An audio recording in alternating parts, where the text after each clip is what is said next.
ہماری جو روح ہے نا اسے بار بار عبادت کی حاجت ہے۔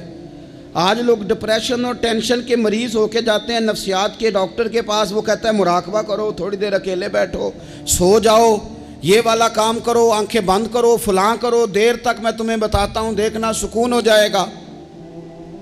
اس سے زیادہ بہتر یہ نہیں جو طریقہ رب رسول نے بتایا ہے کہ ذرا سر سجدے میں رکھو نا تھوڑی دیر، ذرا ہاتھ اٹھا کے وہ باتیں جو مراقبے میں جا کے سوچنی ہیں وہ ساری یوں ہاتھ کر کے، میں نے پہلے بھی کہا تھا پھر کہتا ہوں، میں ایک دفعہ ایک ڈاکٹر صاحب کے پاس بیٹھا تھا، اپنی والدہ کو لے کے گیا، تو وہ ایک ڈاکٹر صاحب ایک بزرگ سے کہہ رہے تھے کہ آپ میرے 15-12 سالوں سے پیشنٹ ہیں، میں آپ کو ایک ہی بات کہتا ہوں کہ دل کی باتیں کہہ دیں کسی سے، کہہ دیں کسی سے، آپ دل ہلکا کر لیں، سکون ہو جائے گا۔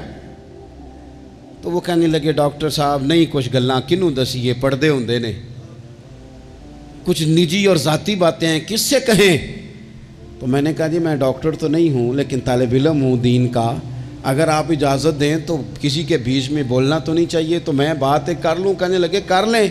تو میں نے کہا بابا جی واقعی کچھ باتیں ذاتی اور نجی ہوتی ہیں، کسی سے کہی نہیں جا سکتی، لیکن حل بتایا نا ہمیں اللہ رسول نے، جو کسی سے نہیں نہ کہہ سکتے وہ مصلی بچھاؤ اور اپنے رب سے کہہ دو ساری، وہ رسول کائنات کی بارگاہ میں کہہ دو ساری، ایک دفعہ نکالو، کہو ان سے، کسی سے کہو گے تو وہ اپنی مرضی کا تبصرہ کرے گا، رب رسول سے دکھ کہو گے تو اللہ رسول رحمت والا معاملہ فرمائیں گے، کہہ دیں جو دل میں ہے۔ سب سے پہلی بات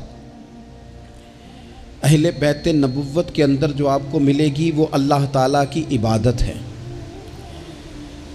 بہت زیادہ عبادت کرنا، ریاضت کرنا۔ آج کل عبادت سے جی چرانا، میں کچھ دیندار لوگوں کو دیکھتا ہوں کہتے ہیں نسبت بہت تگڑی ہے ہماری، تو جناب لے جائے گی نسبت ہمیں، تم دیکھنا فلانے بزرگ کو فلانے کی خواب آ گئی، فلانے کو فلانے کی بشارت ہو گئی۔ او خدا کے بندو، میں آپ کو اس گھر کی بات بتا رہا ہوں سیدہ فاطمہ الزہرا جو جنتی نہیں جنتی عورتوں کی سردار ہیں، میں حسنین کریمین کی بات بتا رہا ہوں جو صرف جنتی نہیں جنتی جوانوں کے سردار ہیں، لیکن وہاں تو ساری رات مصلی بچھا رہتا ہے۔ عبادت آپ کی روح کا تقاضا ہے۔ مہنگے سے مہنگا موبائل خرید کے لے آؤ، بہترین مال خرچ کر کے آپ اس کو لے آؤ، لیکن اگر آپ اس کی بیٹری کو چارج نہیں کرتے بار بار تو وہ آپ کو کام نہیں دیتا۔ آپ نے جناب بڑی مہنگی گاڑی خرید لی، بڑی مہنگی، تو ایک ہی دفعہ خریدنے سے وہ مستقل نہیں چلتی، بلکہ اس میں بار بار پیٹرول ڈلوانا پڑتا ہے۔ کچھ چیزیں ایسی ہوتی ہیں جن کی بار بار حاجت ہوتی ہے، وہ پوری کرنی پڑتی۔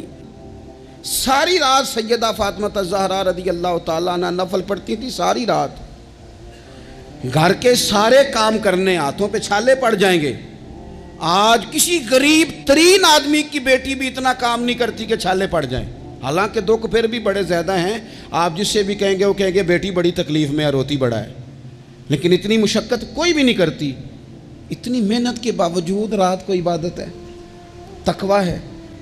حضرت عبداللہ ابن زبیر نے حضرت امام حسین کی شہادت کے بعد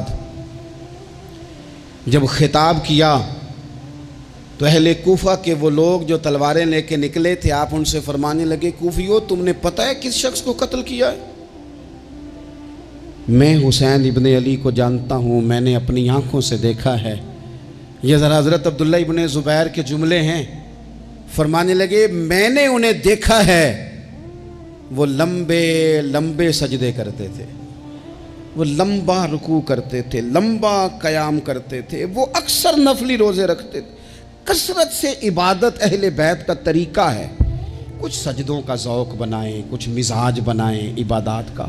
دوسری بات اہل بیت نبوت کے اندر جو بڑی اہم اور بڑی خاص تھی وہ تھی اللہ کی مخلوق کی خدمت۔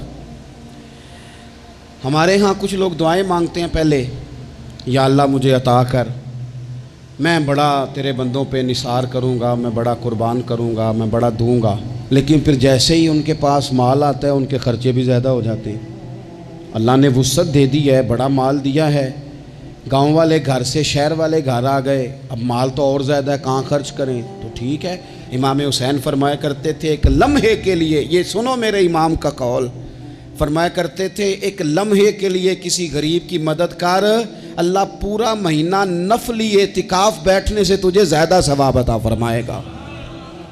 کسی کے آنسو پوچھ، کسی کے آنسو پوچھ، غم حیات کے ماروں کا احترام کرو، غم حیات کے ماروں کا احترام کرو، غم حیات کے ماروں کا، اہل بیت نبوت کا اسوہ نور دیکھو، اللہ کی مخلوق کی خدمت، اللہ کی مخلوق کے ساتھ محبت۔ امام حسین کے پاس ایک سائل آیا 1 دینار مانگنے، امام حسین فرمانے لگے ٹھہر جا، تھوڑا سا انتظار کر۔ شام ہو گئی، وہ بیٹھا رہا، 5000 اشرفیاں 5 تھیلوں میں بھری ہوئی حضرت سیدنا امام حسین رضی اللہ تعالیٰ عنہ کے پاس لائی گئیں۔ تو حضرت امام حسین رضی اللہ تعالیٰ عنہ نے نا، وہ اس نے تو دیکھے نا، مانگنے والے کو تو پہلے بندہ تلاش کرتا ہے کہ ٹوٹے پیسے ہیں کہیں، پھر دیتا ہے۔ امام حسین کے پاس 5000 اشرفیاں آئیں 5 تھیلیوں میں، اور بظاہر حالت یہ تھی اس وقت کہ 1 اشرفی بھی نہیں تھی دینے کے لیے۔ 5 تھیلیاں آئیں بھری ہوئی پیسوں کی، 5 کی 5 پکڑا کے نہ مانگنے والے کو، ساتھ فرمانے لگے معاف کرنا یار، تجھے شام تک انتظار کرنا پڑا ہے۔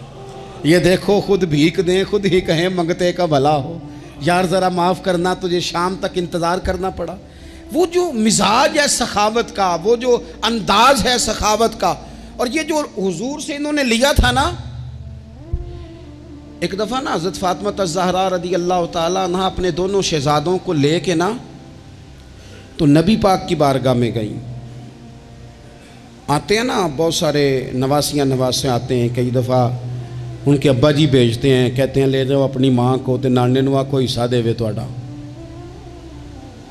ویکھو جی مینوں کچھ نہیں چاہیے، جو دینا نے اپنی دھی نوں دینا نے، اور دینا بھی چاہیے، بیٹی کا بنتا ہے۔ اور میں درجنوں اور 20 بار کہہ چکا ہوں، جو 5 مربے کا مالک ہے اس کی بیٹی کا بھی حصہ ہے، اور جو 5 مرلے کے مکان میں رہتا ہے اس کی بیٹی کا بھی حصہ ہے۔ اور وہ بھی بڑے سمجھدار ہیں، جن سے حصہ مانگا جاتا ہے وہ کہتے ہیں تیرا بیاہ نہیں کیا، تیرا کہاں سے حصہ آ گیا، لے جا حصہ، پھر میرا مرے کا منہ نہ دیکھنا۔ تو میرا اس بیٹی سے مشورہ ہے کہ دیکھنا بھی نہیں چاہیے ایسے ظالم کا منہ، رہنے دو۔ جو شریعت کے اصول کی مخالفت کرے اور بیٹی کو حصہ نہ دے، نہ دیکھو منہ اس کا، کوئی ضروری ہے دیکھنا، لیکن حصہ لو۔ یہ وہ حصہ ہے جائیداد میں جو اللہ نے مقرر کیا ہے، اللہ کے رسول نے مقرر کیا ہے۔ یہ کسی شخص کے ایموشنل بلیک میل کرنے سے ختم ہو سکتا، یہ نہیں ختم ہو سکتا۔ بیٹی کی شادی کر دیا تو جو 5 دفعہ بیٹے نے پیسے اجاڑے ہیں تیرے کاروبار میں، وہ بھول گئے؟ کیا کہا تھا میاں صاحب نے؟ کہنے لگے تیاں لئی پردیس وے بابل تے پتراں لئی جاگیراں، چپ چپ رہنا تے دکھ سکھ سہنا، بس تیاں دیاں تقدیراں، ساری جائیداد اس کو دے دے۔ اور میں نے یہ دیکھا ہے کہ بعد میں جو اس طرح کے ظلم کرتے ہیں وہ کئی ظلموں کا شکار ہوتے ہیں، انہیں جواب دینا پڑتا ہے۔ آمدام برسر مطلب حضرت سیدہ فاطمہ رضی اللہ تعالیٰ عنہ اپنے دونوں شہزادوں کا بازو تھاما، امام حسن اور حسین کا، اور حضور کی بارگاہ میں لے گئی، دنیا مانگنے نہیں، دولت کے لیے نہیں، جائیداد کے لیے نہیں، کہا حضور میں شہزادے لائی ہوں، میرے بچوں کو کچھ دیجئے۔ تو حضور فرمانے لگے فاطمہ، حسن کو میں نے اپنی ہیبت اور سرداری دی، اور فرمایا حسین کو میں نے اپنی جرت اور سخاوت دی، دے دی میں نے دونوں چیزیں۔ اللہ تبارک و تعالیٰ نے پھر ان کو حضور کی عطا سے وہ فیاضی دی، سخاوت، عبادت، اور تیسری بات غریب پروری۔ جو آدمی ان پڑھ اور غریب ہوتا ہے نا، وہ سمجھدار نہیں ہوتا، اس کے گھر کے برتن صاف نہیں ہوتے، اس کو چارپائیاں اچھے طریقے سے بچھانی نہیں آتی، چونکہ بیڈ شیٹیں تھوڑی ہوتی ہیں گھر میں، تو اس لیے عقل تب آتی ہے جب نوٹ آئیں۔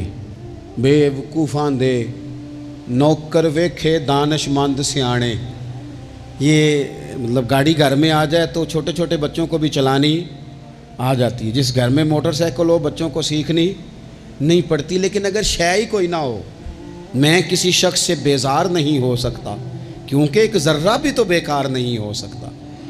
غریب پروری، تھوڑا سا نا لوگوں پر توجہ۔ ہمارا لہجہ غریب کے حق میں، وہ سیانا نہیں، اسے بات نہیں کرنی آتی، اسے نہیں پتا کہ میں نے کس طرز کے ساتھ بیٹھنا ہے اور کس نخرے کے ساتھ میں نے پلیٹ میں ڈالنا ہے۔ بھوک زیادہ لگی ہو تو پھر تو بہت ساری ویسے چیزیں بھول جاتی ہیں بھائی۔ تو یہ سارا شعور تو تب آتا ہے جب بندہ برگر کھا کے دعوت پہ آیا ہو، تو پھر وہ تھوڑا سا سالن ڈال کے تو اس میں کانٹا رکھ کے تو کھڑا ہو کے گپ شپ لگاتا ہے، اس لیے کہ وہ روٹی نہیں کھا رہا ہوتا، ویڈیو بنوا رہا ہوتا ہے، وہ تصویریں بنوا رہا ہوتا ہے، اس کا لہجہ اور ہوتا ہے۔ لیکن غریب پروری، مسکین کے ساتھ بیٹھ کے کھانا، کبھی مزدوروں کے ساتھ تصویریں کھنچوانا، ان کی حوصلہ افزائی کرنا، انہیں کہنا کہ نظریں جھکا کے نہ جیا کرو، اٹھا کے جیا کرو، غریب آدمی کو پورا اس طرح کا بنا دینا کہ وہ غربت کے اندر بھی اپنے آپ کو عزت والا دیکھے۔ یہ اگر کسی نے سیکھنا ہے تو حسین ابن علی سے سیکھے، یہ حضور کی اولاد پاک سے سیکھے۔ امام زین العابدین کہتے ہیں میرے ابا جی گھوڑے پہ بیٹھ کر جا رہے تھے، غریب لوگ زمین پر چٹائی بٹھا کے روٹی کھا رہے تھے، میرے سامنے امام صاحب گھر سے کھانا کھا کے آئے ہیں، غریبوں نے پیغام دیا حضور کھانا کھانا ہے۔ امام صاحب گھوڑے سے اترے، زمین پہ آ کے بیٹھے، غریبوں کے ساتھ روٹی کھانے لگے، تھوڑا سا کھانا کھایا تو انہوں نے کہا حضور تھوڑا سا اور کھائیں، فرمانے لگے زندگی میں پہلا موقع ہے کہ کھانے کے فوراً بعد کھانا کھا رہا ہوں، بھرا ہوا پیٹ تھا، لیکن علی کا پتر فاطمہ کا لال زمین پر بیٹھ اس لیے گیا ہے کہ غریب کہیں یہ نہ سمجھیں دعوت دی تھی تو حسین نے قبول ہی نہیں کی، اس لیے بیٹھ گیا ہوں، ورنہ ایک لقمے کی گنجائش نہیں تھی۔ اس کو کہتے ہیں غریب پروری، اس کو کہتے ہیں مزاج ختم کرنا چھوٹے بڑے کا، اس کو کہتے ہیں ایک ہی صف میں کھڑے ہو گئے محمود و یاز، نہ کوئی بندہ رہا نہ کوئی بندہ نواز۔ تھوڑا سا اس پر میں ایک دفعہ ایک فیکٹری میں گیا تھا، تو ایک صاحب جنہوں نے محفل کرائی تھی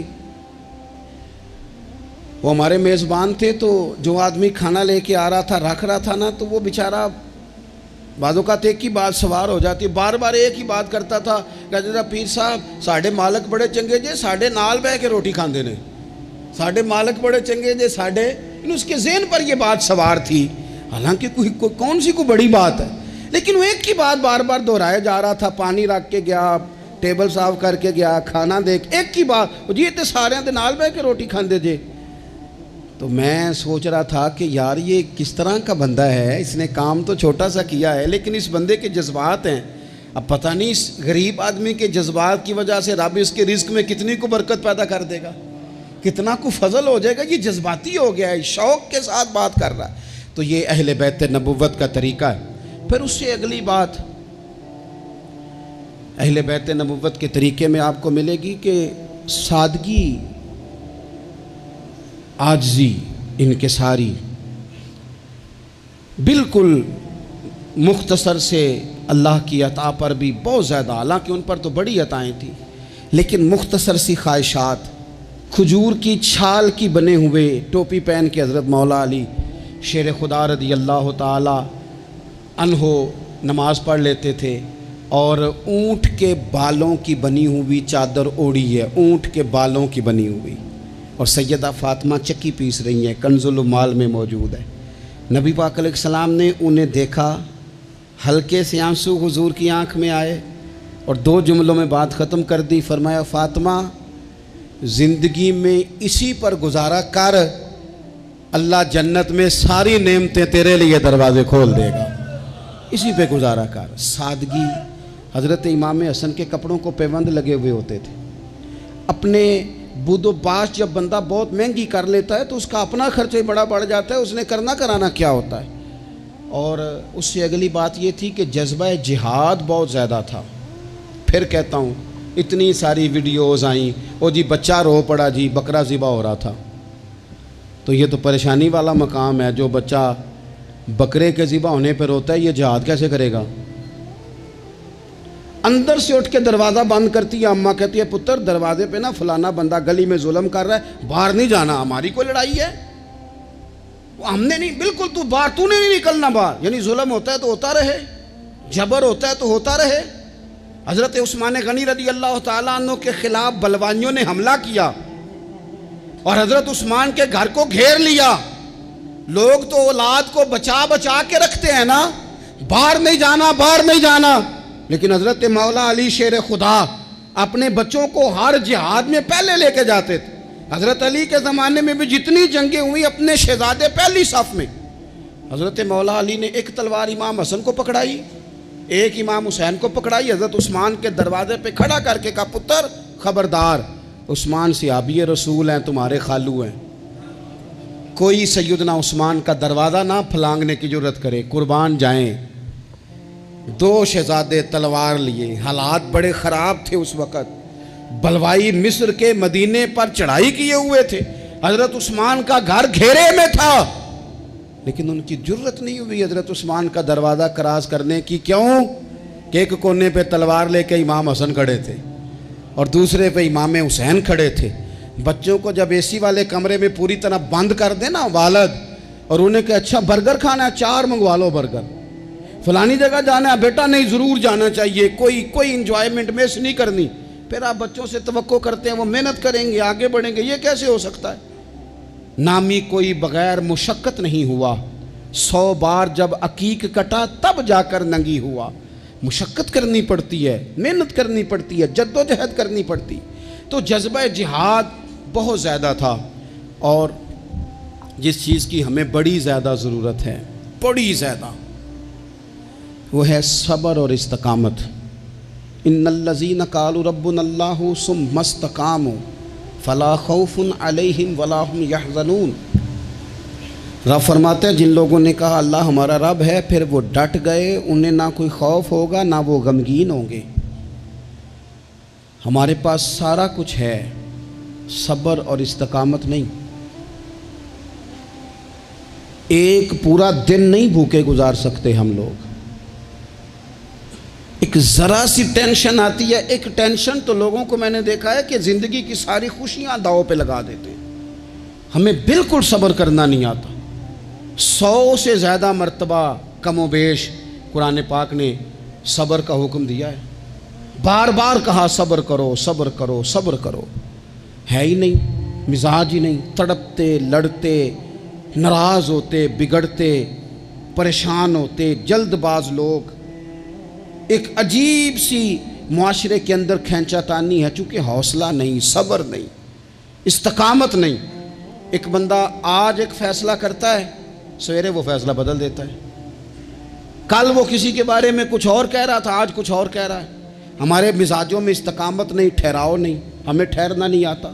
حالانکہ نبی پاک علیہ السلام نے فرمایا ہے اللہ کو وہ کام زیادہ پسند ہے جو تھوڑا کیا جائے پر روز کیا جائے۔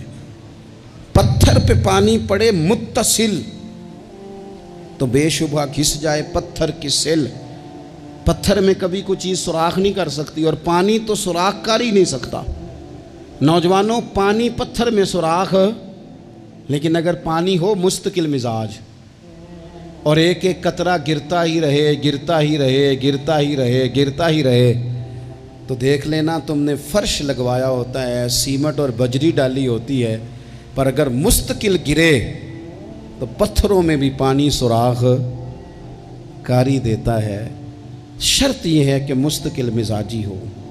بہت سارے لوگ آ کے کہتے ہیں جی میں جو کام بھی شروع کرتا ہوں نا میرا پورا نہیں ہوتا، ختم ہو جاتا ہے۔ تو میں کہتا ہوں یہی تو مسئلہ ہے، آپ جو کام بھی نہ شروع کریں، آپ ایک ہی کام شروع کریں، جو نہ شروع کریں۔ جب ہر ہفتے آپ نے نیا کام کرنا ہے تو پھر تو گئے آپ کام سے، ایک کریں، آپ اسی کو صحیح کر کے کریں۔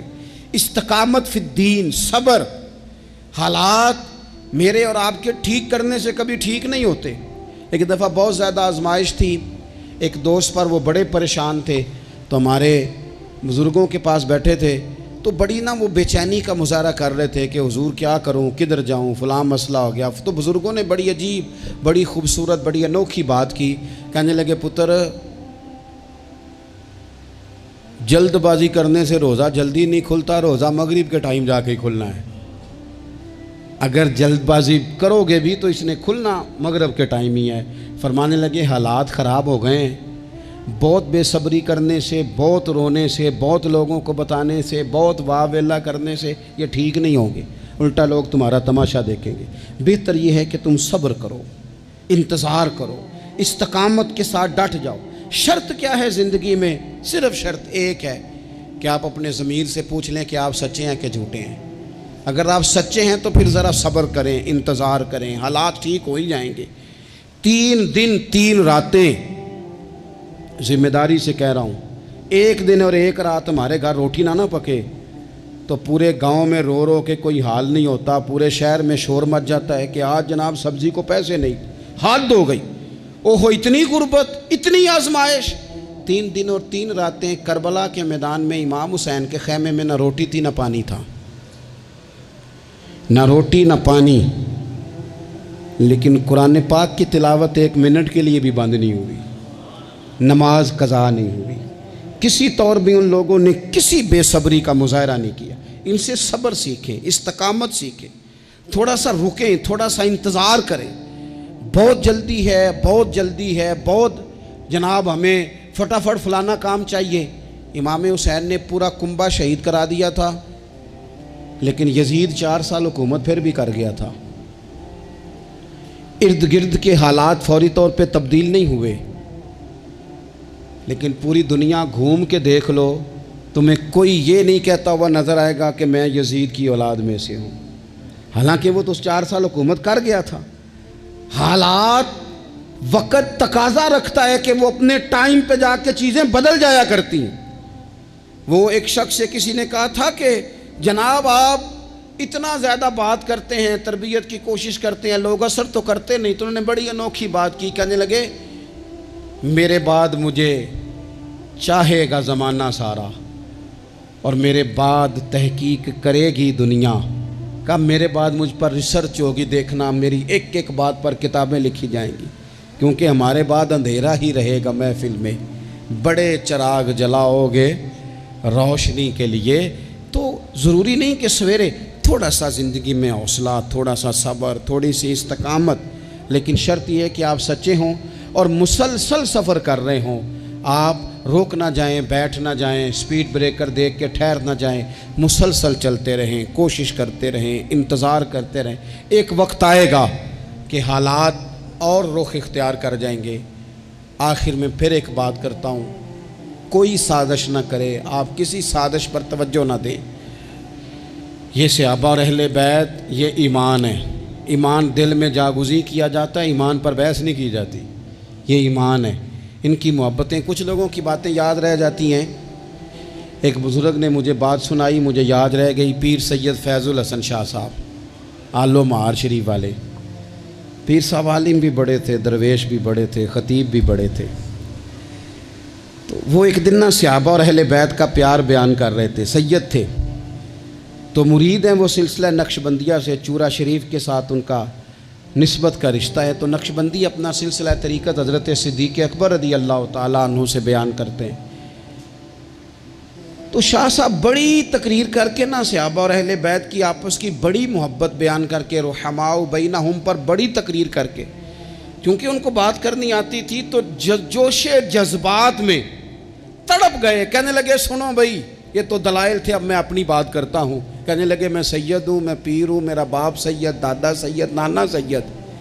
فرمانے لگے میں فاطمہ کا جگر پارا ہوں، علی کا بیٹا ہوں، پر میں مرید ابو بکر صدیق کا ہوں، میں مرید سیدنا صدیق اکبر کا ہوں۔